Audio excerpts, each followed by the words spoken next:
Don't want no problem, you just talking. Don't want no problem, you just talking. Don't want no problem, you just talking. Don't want no problem, you just talking. I love it here, we gonna take over the year for another year. It's your bestie, Miss Westy. Don't tryna test me, it's gonna get messy. It's gonna get messy. Just bless me. Bless me. It's your bestie, Miss Westy. Just tryna bless me. Just bless me.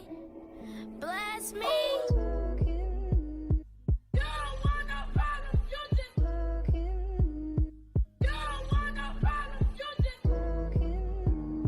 Don't want no problem, you just talking. Don't want no problem, you just talking. Don't want no problem, you just talking. Don't want no problem, you just talking. Don't want no problem, you just talking. You don't want no problem with me. Yeah, you don't want no problem with Key. You don't want no problem with me. Good afternoon, good night. What's going on, Chunky Milk? This is the third week of constant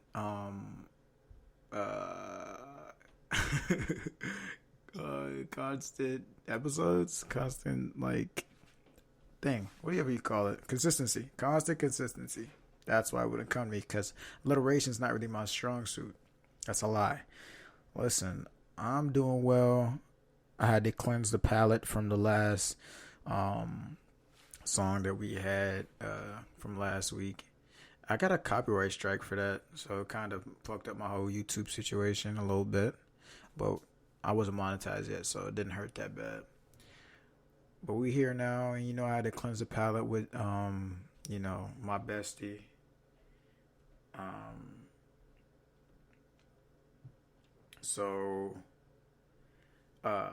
Yeah, that's pretty much that. Today, I would like to start with, French farmers and their protest. I've seen numerous videos on Twitter about the French farmers protesting. I didn't know what the fuck they were protesting, to be honest. But the caliber to which they were protesting is just so elegant and nice. They say that the French came up with, protesting and revolting against tyranny. I think they were revolting against maybe like a tax situation or something. I have no idea what they're revolting against, but I've seen them causing havoc with tractors. I've seen the police barricading in a tractor into a road situation, like a pit maneuver type of thing. That was pretty entertaining. I've seen them most recently carry a bale of shit covered hay. I want to assume it couldn't be just mud. They do shit things over there too, because I seen this other one where they had like a truck that seems like it would specialize in clearing out septic tanks, and it had a giant hose, and it was spraying a brown substance that I can only surmise as shit, because shit stains clothes as well as mud does, but it's also shit.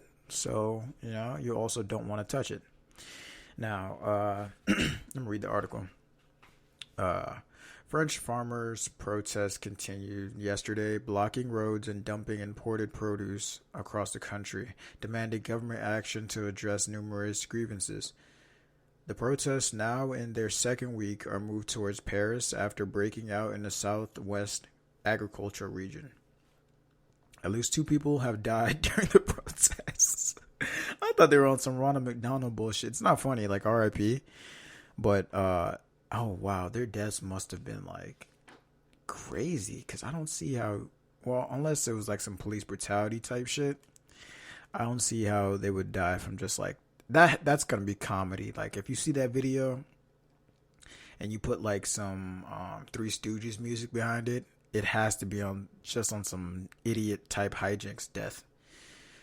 But other than that, let me continue reading. France has roughly, 1 second. Yeah. France has roughly. Oh, that reminds me of this time I was reading in class, and I didn't know this word, so I kept like going back to like where the paragraph first started, and I was doing that for legitimately maybe 5 minutes. And I just kept going back. Sometimes I'll start completely over. Sometimes I go to the beginning of the paragraph. My teacher didn't give a fuck about me doing that. And I just didn't know the words. So I just kept doing that. And then my partner at the time, he was like, when you don't know the word, and everybody started laughing. Yeah, but my phone turned black just now. So France has roughly 456,000 farms and is among the EU's highest producing countries. I'm going to guess that means European Union. With an output of over 79 billion. Okay, the protest is demanding better protection against cheaper foreign competition, continued diesel tax breaks, immediate EU agricultural subsidy payments, guarantees on health and climate insurance payouts.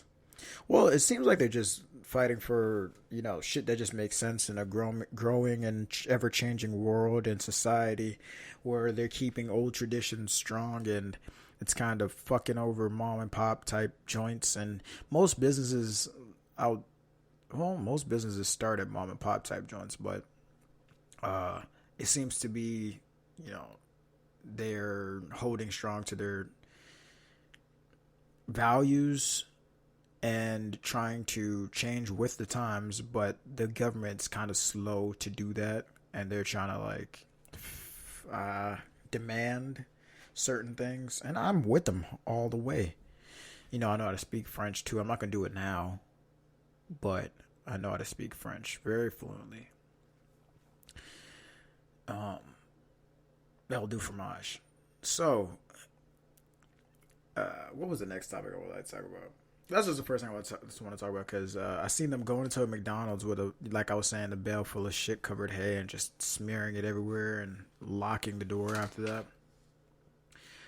But let's talk about sports for the first time ever. Chelsea has. No, I'm not gonna talk about Chelsea right now. But the WWE. Vince McMahon is accused of sexual assault. Now, that's very interesting, because if I was Vince McMahon, I would just say, everything that I do is fake. So everything I do is acting. And we were wrestling. I would say that it was a practice wrestling type of workout situation we were doing. And of course I got handsy, but then I would also say that I sexually assault everybody that's in the ring. That is our whole business as the WWE, is that we put people in situations to be sexually assaulted. Men, women, children, that's the game of the WWE. And that's just what I would say. There's nothing but oiled up middle-aged people on stage, and we act out things. We act out sexual maneuvers on each other. That's all we do. So if you want to take me down, you should have been set me down at the beginning of all this. You saw what we were doing. And just because I'm practicing with a rising star, there's an issue now? No, fuck you. That's my take as Vince McMahon. But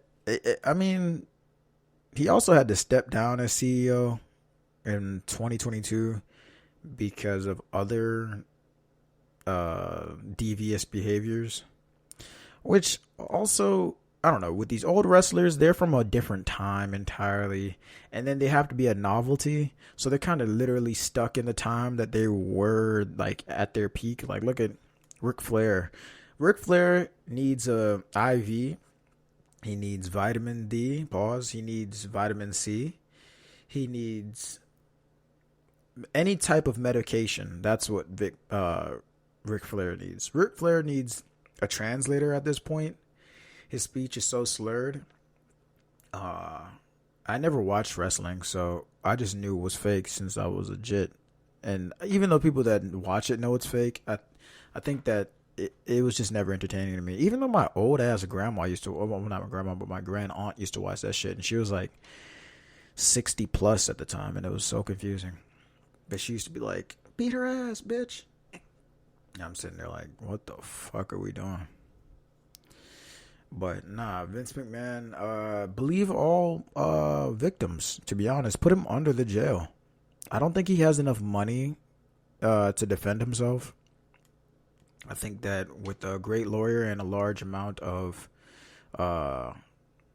victims, we're definitely going to get Vince McMahon out of the paint with this one. And then, then The Rock buys WWE and makes a comeback. And, fuck, yeah, get Vince McMahon. Well, I mean, he already stepped down as CEO. But I think he's a part-time owner, too.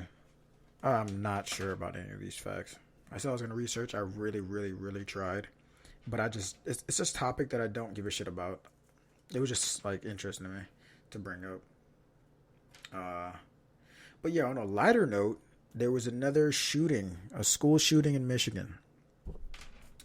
I know I have, like, one viewer outside the U.S. right now, and I don't know if I've become callous to school shootings, mass shootings as a whole, because I don't have an emotion to this shooting too. I just know that it's a mental thing, and you know, people kill people, guns don't kill people. So we have to address the medical issue at this point, and it's not, the cure-all is not another pill to pop. Let's have a conversation first. You see what I'm saying? Let's actually have more communities. We have 0 communities in the United States. It's just government versus person. Everybody for themselves. That's what the energy feels like right now. And I feel like if we were to cure communities, neighborhoods, XYZ, we'll be able to,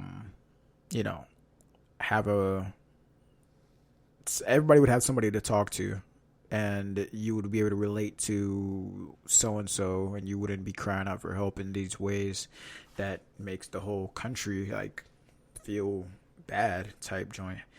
And I don't know.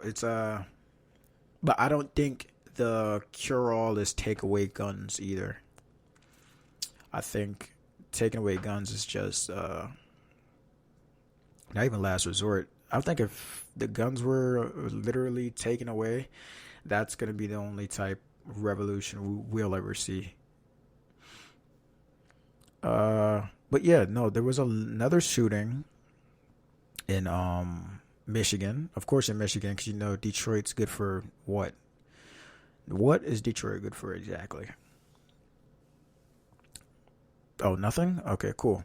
So, like I was saying, this trial is just interesting to me because this is the first trial where the mother is actually being put on stand, and she's going to take some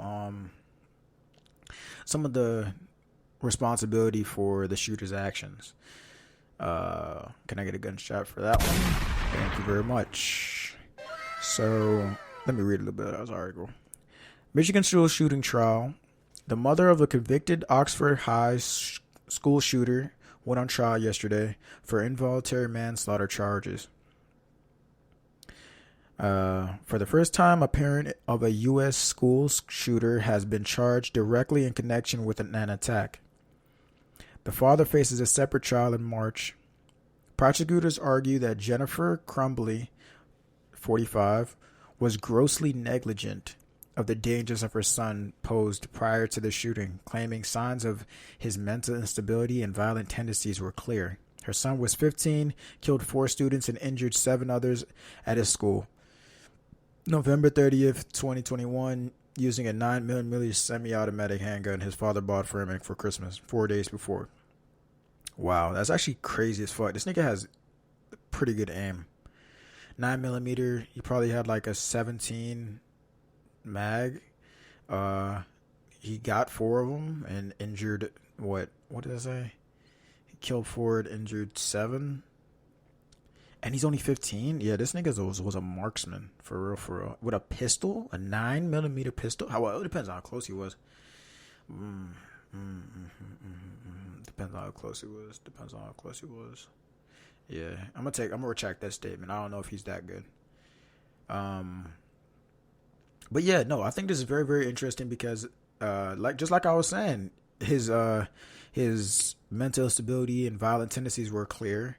So, it's just bad parenting at that point, and it is the lack of resources for said parent. Even if you're a good parent, I don't think there is a proper outlet for parents to call to be like, "Hey, my child is tripping. He's a knucklehead. He's just acting up. Killed 4 of his classmates, and that, wasn't good. He didn't try his best at school that day. No gold stars for him. So I think this is a fantastic option that we got going on, where parents are going to actually start seeing jail time. Oh, he can Crumbly faces up to 15 years if convicted. That's lit as fuck, because now that makes sense too. Because you have certain laws that's like, if my child misses 30 days of school, the government's gonna come to my house and be like, CPS is gonna be on my ass and bullshit. But at the same time, there was no pretense of school shooter bullshit. So now parents will be more diligent and ray-tay-tay. I think that's great. So somebody will be held accountable. And pretty much all of these things is pretty much just me getting ready for my presidency in 2024. I remember that's how my first podcast even started, is that back on Snapchat, when Snapchat was at its peak, right before DJ Khaled shit. There was we had this like presidency campaign thing that we were doing. I think this was this right before Trump? Yeah. No, this wasn't even right before Trump. This is kind of like how Biden is president right now, but we know that there's an election coming up. That's how it was with Obama at the time. Was it Obama? I mean, it had to be, right? Yeah. It had to be. But yeah. So yeah, that's just me putting my hat in the ring for 2024. Vote wisely, but go out and vote.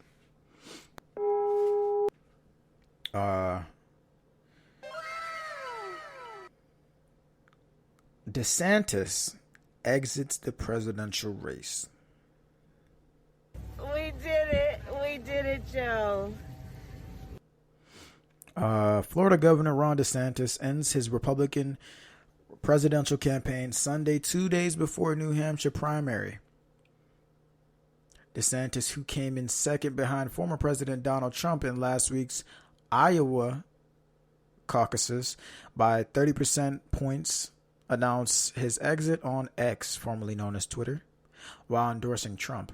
I think that was a psyop. Like, that was lit as fuck. Because, all right, all the Republicans that hated, this was crazy. So it was literally him or Trump. That's the only two options that people that sided with their ideas had, right? So then you have, it's kind of like owning. All right, this is the play that I think happened just now. I think Trump was like, "Hey, my nigga, you should run for president and eventually just back out, and then everybody only has one option after that. It's me, King Donnie." And that is a genius fucking play. Because I really don't see any other reason why he would back out of the presidential election. See what I'm saying? I don't even know any other presidential. I just got into politics, but I don't know anybody else. It's just Biden and Trump now, in my opinion. And since Biden, like we discussed last week, he decided to stop forgiving student loans. I don't know what Trump has to do. I think he has to free Larry Hoover for me to vote for him. So yeah, DeSantis backed out of the presidential election, and I think that was just a psyop that Big Donnie did. Genius, genius, genius. When will the world get back to ordinary shit?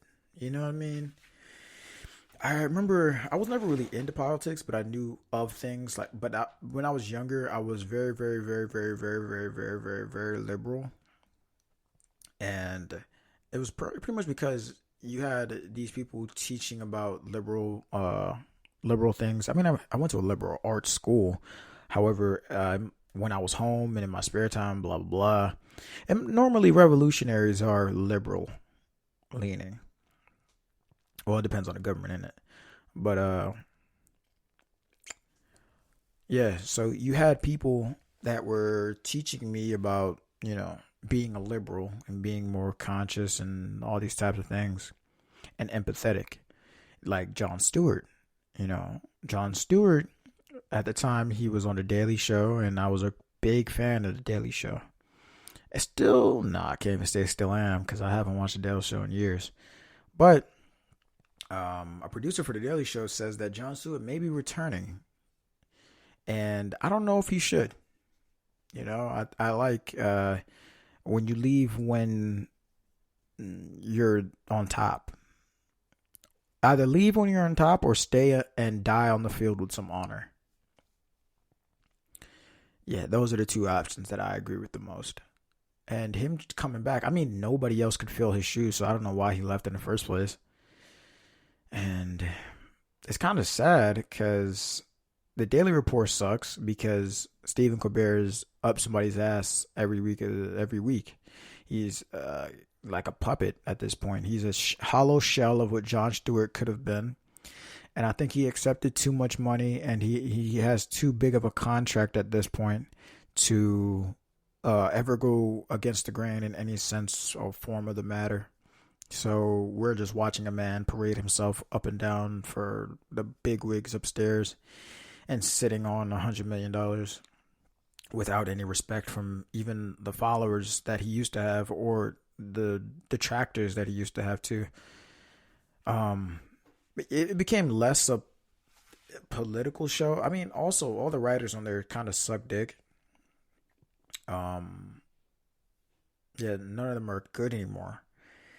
And they kind of do what, they kind of did start to let a new host come around, every week or so. They tried Trevor Noah. Trevor Noah kind of stuck around for a little bit. But even Trevor Noah's how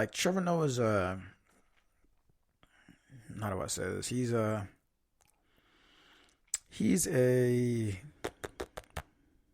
like the type of person that you hire. It seems to me like Trevor Noah's whole thing is a affirmative action hire.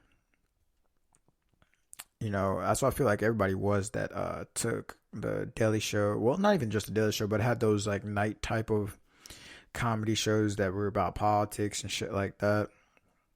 I even gave Charlemagne one for 3 seconds. But Trevor Noah's just stuck around because Trevor Noah's comedy is pretty funny. It's just, I don't think he was ready for those shoes to be filled. He put the shoes on and they shrank to his size. They were big ass shoes and they shrank to his size, like Sisterhood of the Traveling Pants. But yeah, I'm excited to see what happens. I don't know if I agree with him coming back. I'm just excited to see what happens. Either way, right now the Daily Show is dead, and it's dead as the Alabama death penalty. The first U.S. execution using nitrogen gas is expected to be carried out today in Alabama after the Supreme Court rejected arguments that the procedure was at a risk of being carried out incorrectly.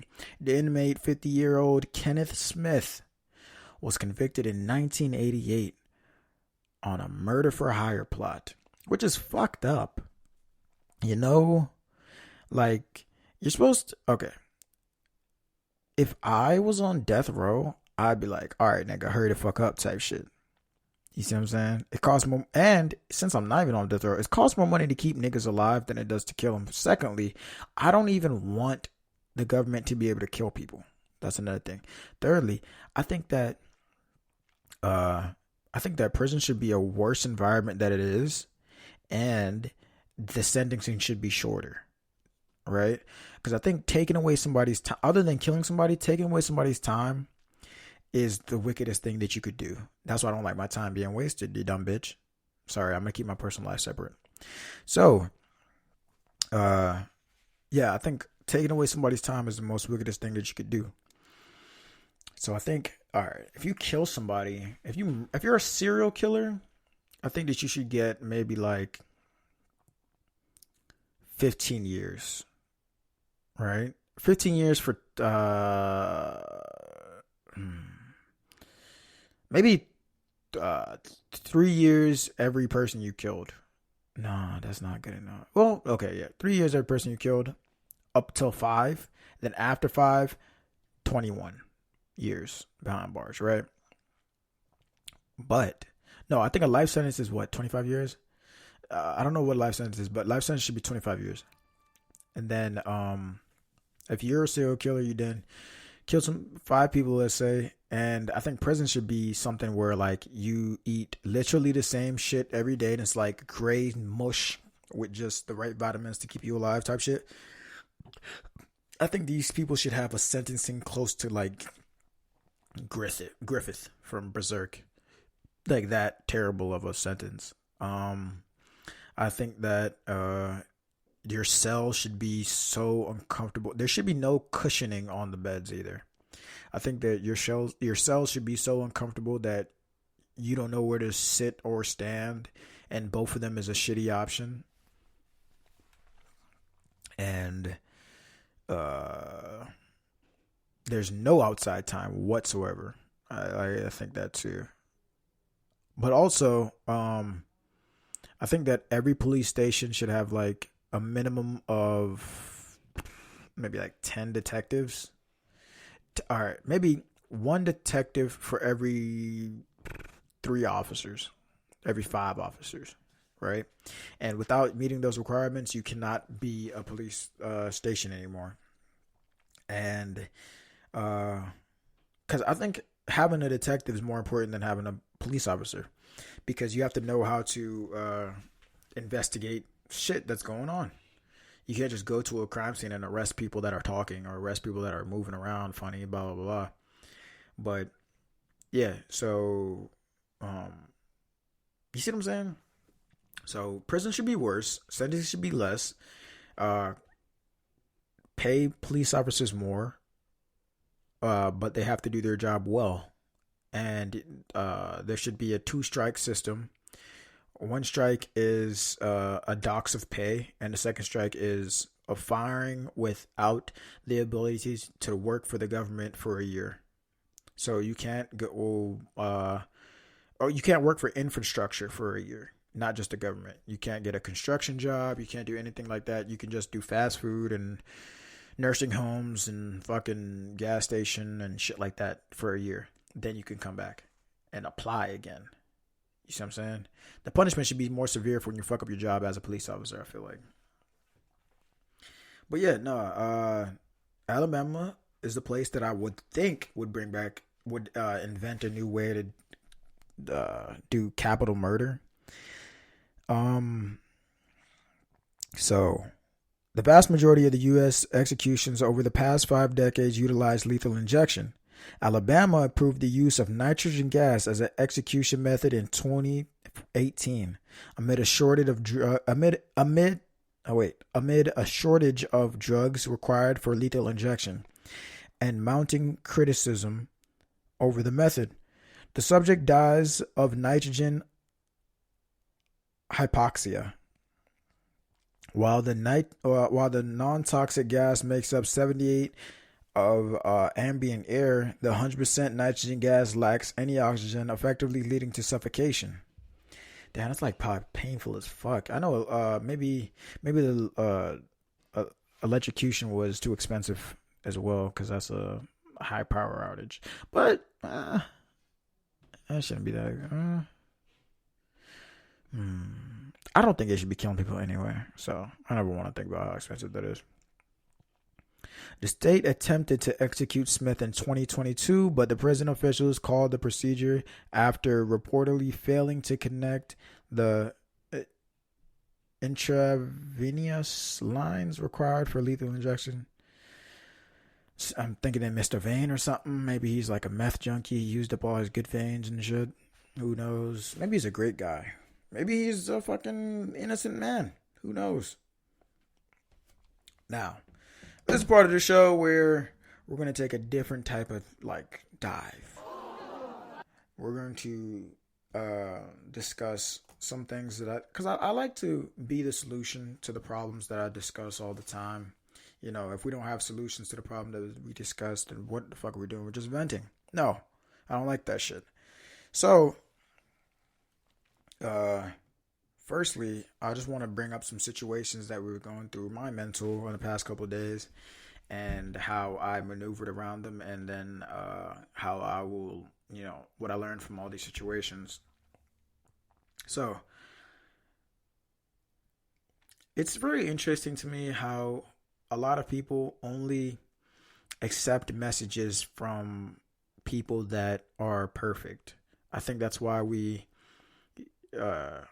say Jesus was born of a virgin and he is the son of Christ, son of God. And of course he's perfect in every way, right? And that's why a lot of Christians can accept his message, is that he's the idealized version of man. I think that, okay, if your pastor taught you not to cheat, and taught you not to cheat, taught you not to steal, taught you not to kill, and then you grow up 10 years later and you find out that the congregation finds out that he's been cheating on his wife for 3 years, a lot of people will, you know, bastardize his whole message and not listen to him anymore. But what I'm saying is you can separate message from messenger. You can separate good values from bad people. I think in all actions and all stories and all situations in my life, I have been able to separate art from artist and learn lessons that most people would harbor hate for other people. I love them because they taught me so much. I look back on certain situations and I learned so much about myself and about the world and about other people's behavior as well, that it's just so natural to me now, where you can, you know, just learn from any type of situation. I was reasoning with one of my partners that a couple of days ago, and I was saying how how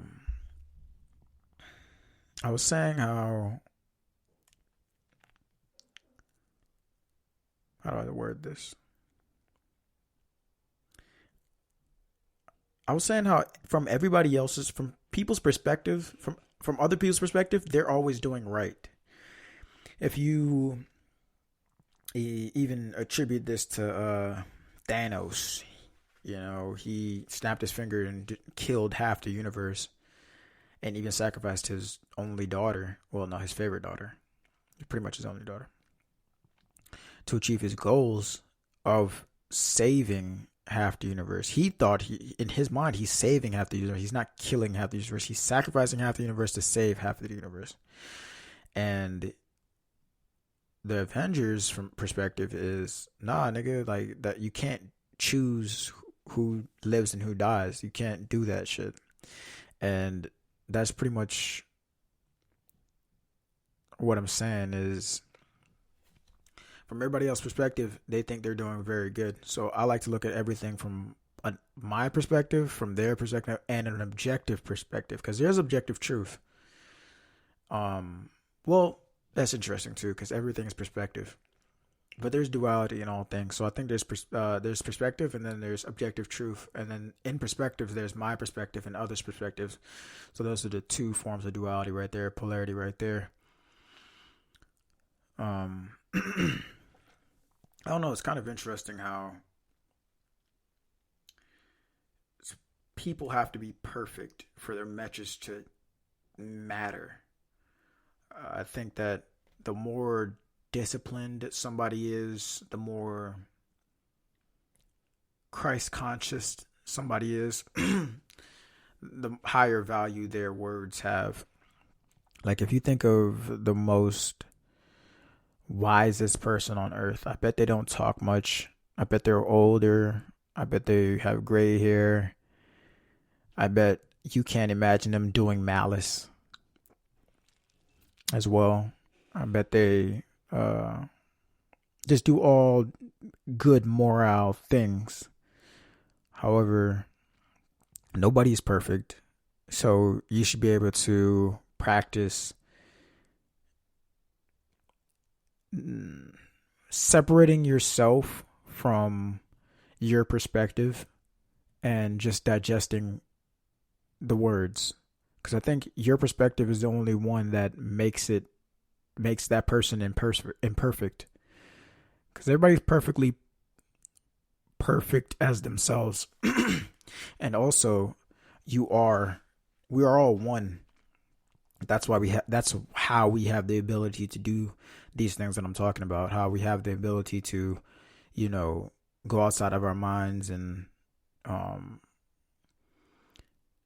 feel other people's perspectives, feel other people's emotions. And I think that's an interesting subject matter. But also, there is some type of people that like their heroes to be flawed in some ways. And I think out of the two, that's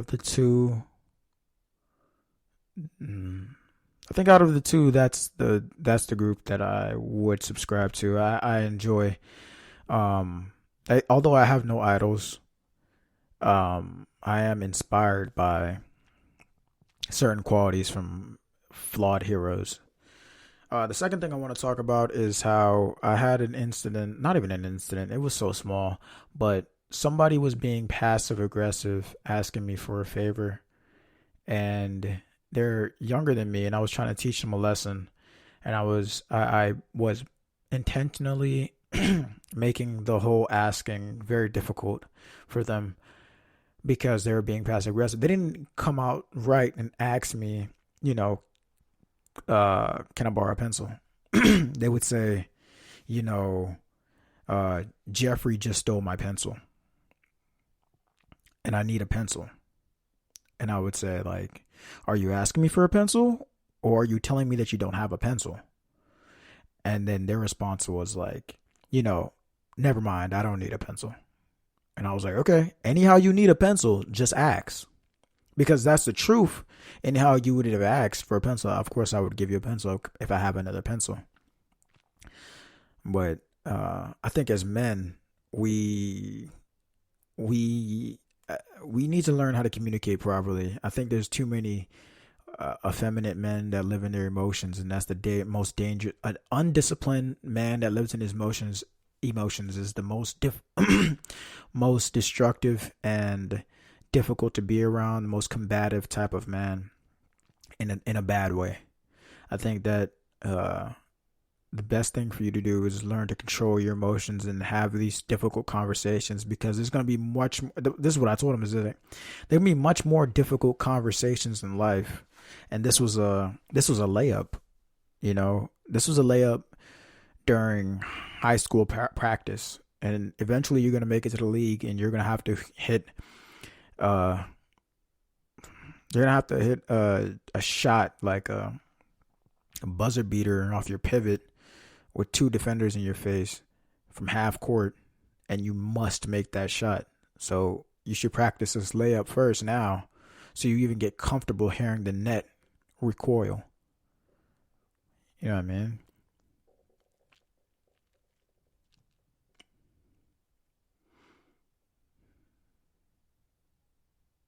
But yeah, I think moving forward, right now I'm doing a juice cleanse, and I think I made this juice cleanse up myself. Well, no, I made this juice cleanse up myself. This week I'm drinking nothing but red juice. The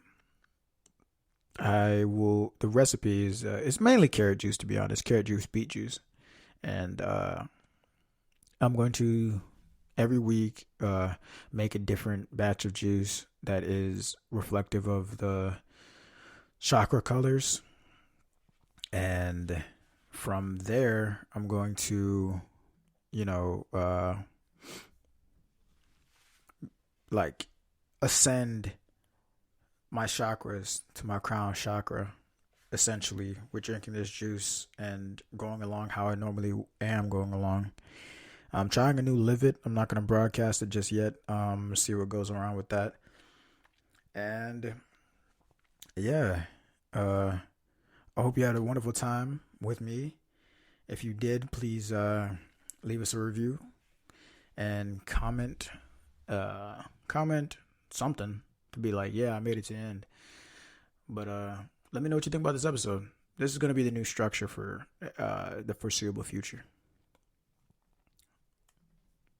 But yeah, we're doing well. So thank you, Chunky Milk. Thank you for your time. Thank you for your love. Love you too.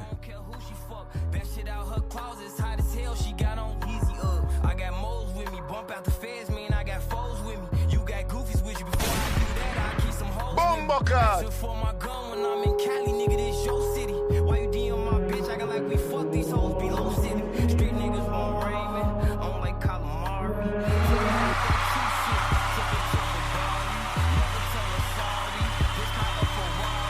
Offset with this Cuban link. You think she was Cardi? 3 gang leaders with me all times. I don't know who I fucked last night. I got Alzheimer's. I don't know who them hoes is. Man, they all lying. Brody, tell me who them hoes is. Man, they all fine. 100 hooligans and we with the foolishness. I'm anti-Semitic.